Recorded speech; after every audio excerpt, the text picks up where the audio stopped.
Hello students, welcome to my channel Easy Studies by Preeti.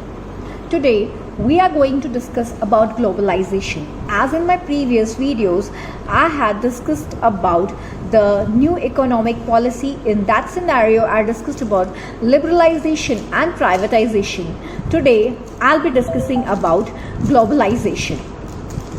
When I'm talking about globalization term की जब हम बात करते हैं तो दैट क्लियरली मीन्स कि जो एक इकोनॉमी है, एक कंट्री की इकोनॉमी है, उसको वर्ल्ड की और इकोनॉमीज़ के साथ इंट्रोड्यूस करना या इंटरेक्ट करना, या मीन्स हम एक इंटीग्रेशन की बात करते हैं कि एक डोमेस्टिक इकोनॉमी को वर्ल्ड की और इकोनॉमीज़ के साथ इंटीग्रेट करना या एक एकीकरण की बात की जाती है। पहले जैसा हमने देखा था कि एक हमारी इंडियन इकोनॉमी में एक सेल्फ सफिशिएंसी या एक इनवर्ड की बात की गई थी, लेकिन जब ये ग्लोबलाइजेशन को लाया गया उसके बाद से इंडियन इकोनॉमी को means it was integrated with the economy of the world. Today we will be discussing about this thing. So when in terms we discuss about globalization, we say that it means to make global or worldwide, means कि otherwise taking into consideration the whole world. यहाँ पे जो बात की गई है एक whole world की बात की गई है. ये कहा गया है कि जो हमारी डोमेस्टिक इकोनॉमी है उसको वर्ल्ड की और कंट्रीज के साथ इंटरेक्ट किया गया और उनके साथ जोड़ा गया या एक एकीकरण किया गया. So we can say that it means the interaction of the domestic economy with the rest of the world. और ये किस रिगार्ड्स में था? फॉरेन इन्वेस्टमेंट, ट्रेड, प्रोडक्शन और फाइनेंशियल मैटर्स में. अब इसको इम्प्लीमेंट करने के लिए ग्लोबलाइजेशन को कुछ स्टेप्स लिए गए. जो स्टेप्स लिए गए उनको हम डिस्कस करते हैं. पहला तो जो था वो रिडक्शन इन टैरिफ्स. जो पहले टैरिफ ड्यूटीज़ लगती थी जैसे कि मान लिया कस्टम ड्यूटीज़ हैं और जो टैरिफ्स इम्पोज थे एक्सपोर्ट और इम्पोर्ट पे, उनको रिड्यूस किया गया. क्यों रिड्यूस किया गया? कि इंडियन इकोनॉमी को ग्लोबल इन्वेस्टर्स के लिए अट्रैक्टिव बनाया जा सके. अब यहाँ पे ग्लोबल इन्वेस्टर्स के लिए अट्रैक्टिव बनाने का मतलब ये हो गया कि वो हमारी इकोनॉमी में ज़्यादा से ज़्यादा इन्वेस्ट करें. जब हमारी इकोनॉमी में इन्वेस्टमेंट होगी तो obviously it will develop. Second was long term policy. जब हम लोग लॉन्ग टर्म पॉलिसी की बात करते हैं तो यहाँ पे हम बात करते हैं कि forcing trade policy was enforced for longer duration. Now अब हम लोग इसके जो फीचर्स थे उनको वन बाय वन डिस्कस करते हैं. तो जो पहला था वो क्या था? Liberal policy.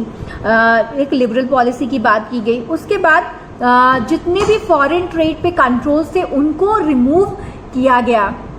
Third thing was कि एक ओपन कंपटीशन को एनकरेज किया गया.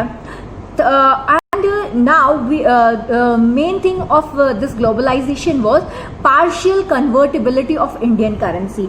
जब हम लोग partial convertibility of Indian currency की बात करते हैं तो पहले हम पार्शियल कन्वर्टेबिलिटी को एक बार समझ लेते हैं.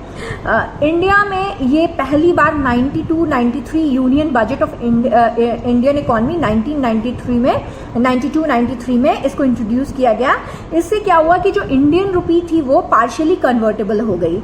मीन्स कि गवर्नमेंट ने इसको इंट्रोड्यूस करा मार्च 1, 1992 में और यूनियन बजट में ये 92-93 में आया. अब इस सिस्टम में क्या होता है कि मीन्स ये जो सिस्टम था it remained in operation of 1 year. इसमें क्या हुआ कि जो 60% ऑफ द एक्सचेंज अर्निंग्स थे वर मीन्स वो they were convertible in rupee at market determined exchange rate. और मीन्स जो मार्केट डिटरमाइंड एक्सचेंज रेट था उस पर वो क्या थे? कन्वर्टेबल थे, जो 60% एक्सचेंज अर्निंग्स थे. अब जो बाकी 40% अर्निंग्स थे they were convertible in rupee at the officially determined exchange rate. तो जब हम term convertibility of a currency की बात करते हैं तो वो ये इंडिकेट करता है कि ये currency freely it can be converted into any other currency, यानी कि फ्रीली इसको एनी अदर करेंसी में कन्वर्ट किया जा सकता है. मीन्स कन्वर्टेबिलिटी को हम ऐसे भी आइडेंटिफाई कर सकते हैं कि it is like as the removal of quantitative restrictions on trade and payments of current account. अब ये जो कन्वर्टेबिलिटी है वो एक ऐसे सिस्टम को एस्टैब्लिश करता है where the marketplace determines the rate of exchange through the free interplay of demand and supply forces. अब इसको लाया क्यों गया था? इसको इसको लाया इसलिए गया कि हमने देखा कि जो बैलेंस ऑफ पेमेंट का क्राइसिस था, जो डेफिसिट था current account in the balance of payment था, उसको मींस ओवरकम करने के लिए जो उसका जो सीरियस जो करंट अकाउंट डेफिसिट था in the balance of payment, उसको फेस करने के लिए ये कन्वर्टिबिलिटी ऑफ रुपी को लाया गया. So when we are talking in a precise means definition, we can say that partial convertibility, it can be defined as to convert Indian currency in the currency of other countries so that the flow of foreign investment in terms of foreign institutional investment and foreign direct investment. अब ये जो convertibility थी ये following reasons की वजह से valid थी, जैसे कि remittances to meet family expenses, payment of interest and import and export of goods and services. अब हम लोग बात करते हैं increase in equity limit of foreign investment. यहाँ पे जब हम लोग equity limit of foreign capital investment की बात करते हैं तो इसको रेज कर दिया गया था 40% से लेके 100% पे. ठीक है. Now from 40 to 100% they will be allowed without any restrictions in the foreign exchange management act. FEMA will be enforced. FEMA को मैं अगले अपने वीडियोस में डिस्कस करूंगी in detail that what is FEMA. Then means कि अगर ये जो हमारी इंडियन इकोनॉमी है, अगर ये आज वर्ल्ड मैप पे करेंटली हम डेवलप हो रहे हैं या इफ इट इज शाइनिंग, तो इसका जो सोल एट्रीब्यूशन है वो implementation of the new economic policy जो कि 1991 में हुई थी उसको जाता है, क्योंकि उसके पहले हमने क्या देखा कि the Indian economy it was going in loss. Then let's see what are the positive effects of globalization. जब हम लोग पॉजिटिव इफेक्ट्स ऑफ ग्लोबलाइजेशन की बात करते हैं तो यहाँ पे हम क्या पहला देखते हैं, adoption of new and flexible production methods. दूसरा, reconstruction of production and trade patterns. Rise of foreign capital, obviously जब फॉरेन इन्वेस्टमेंट होगा तो the foreign capital it is going to rise. Then qualitative improve in the country. Then what we see that rise in generation of employment. अब globalization से कैसे employment generation होता है, इसको हम देखते हैं कि जैसे कि इससे क्या हुआ कि the opportunity of special economic zones यानी कि सेज आए, उससे क्या हुआ कि there is an increase in the number of new jobs availability. अब इसमें क्या था कि एक्सपोर्ट प्रोसेसिंग जोन्स आ गए सेंटर इन इंडिया. मीन्स कि they were very useful in employing thousands of people. और and there was one more additional factor in India in cheap labor.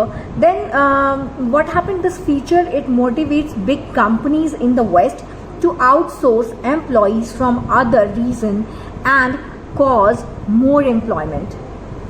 Then what we see that rise in banking and foreign sector efficiency. Then there is rise in technology also.